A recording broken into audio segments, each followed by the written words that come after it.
the family thanks you for taking time out of your lives to come to gather and to celebrate Carolyn Mary Margaret Ann Daly. Born in December 12, 1942, left us August 9, 2025. Mother of three, Stephen, Cathy, and Colleen. Steve, Kath, Colleen.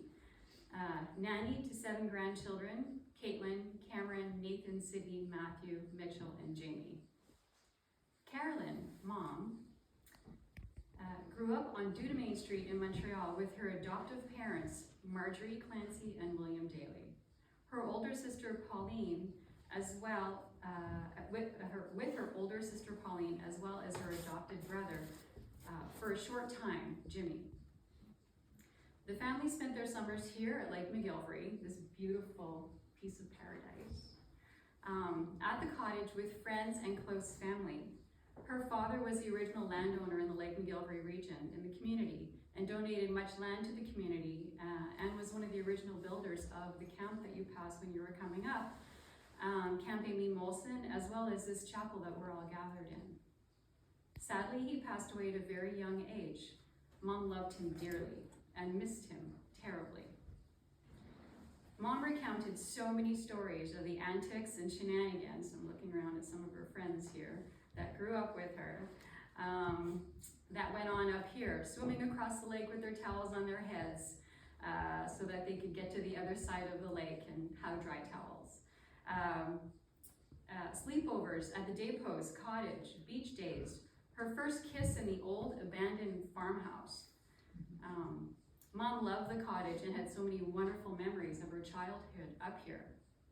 Graduating high school in 1960 from Father McDonald High School, Mom promptly started her studies in nursing. However, after having completed 2 years of studies, she left the nursing program to marry the love of her life, Edward Graham McConnell, on June 2nd, 1962.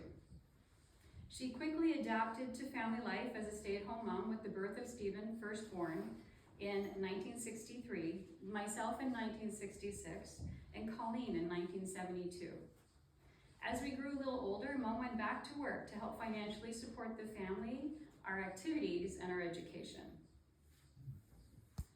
In 1986, our parents divorced, the family home in Pancourt sold, and Mom moved to her new condo in Pierrefonds, where she was very happy and was so very proud of her accomplishments as a single woman. Fiercely independent, Mom lived a very busy social life, traveling to Cuba, Alaska, South Africa, Dominican Republic, Europe, and Seattle, Washington to spend valuable time with Stephen, Chantal, and her grandchildren. In 2005, Mom retired from Wajax Industries, where she met and worked alongside her best friend, Barbara, or as we called her, Auntie Barb. Barb quickly adopted our family, or we adopted her, I'm not sure which happened first. The grandchildren thought of her as another grandmother. They did everything together, shopping, traveling, cottaging, winemaking, volunteering. And when Mom was devastated, when Barb passed away in 2013, we all were. It was a devastating time, particularly for Mom. However, Mom continued her volunteering and slightly slower social life. In her high school yearbook, Carolyn is described as, because I found her high school yearbook, as, quote, blonde, blue-eyed, and smart in every way, Carolyn faces life with a cheerful outlook.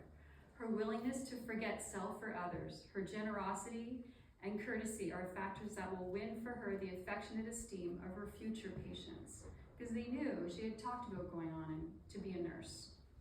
Well, this was so very, very true. Mom was finally able to put her knowledge to nursing to good use as a volunteer with Nova West Island for over 15 years. She visited people who needed care. She shopped for people, drove them to their appointments. She would simply go play cards with people just to keep them company. She volunteered in palliative care. She was one very busy woman. Mom was well surrounded with dear friends, was a devoted cat lover. As you can see, we have Missy with us today. And Missy was her most cherished confidant and soul kitty, Missy. And she was also a very gifted bridge player. Growing up, Carolyn knew she was adopted and always wondered about her birth parents, if they were still alive, if she had siblings. Well, in January 2011, after many years of searching, Mom's dream came true. She learned that her birth name was in fact Carolina Sandra Mary.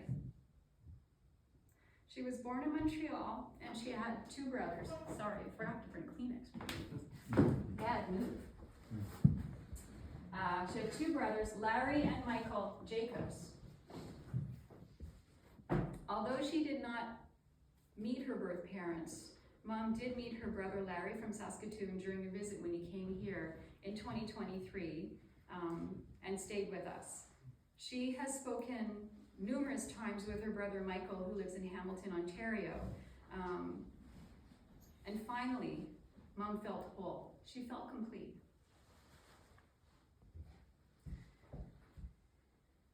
Mom was a family person, loved her children and grandchildren, valued her friends, and as mentioned, was fiercely independent, always there when we needed her, kept herself busy. She lived her life very well. Even in her final days, Mom's concern was for us. She made sure we knew how proud she was of each of us, how much she loved us. Her last words to me were, "Take care of each other."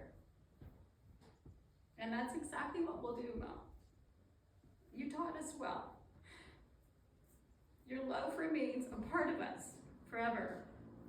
And we promise to live our lives in a way that will continue to make you proud and to love us as fiercely as you loved and to face challenges with the grace and strength that you showed us.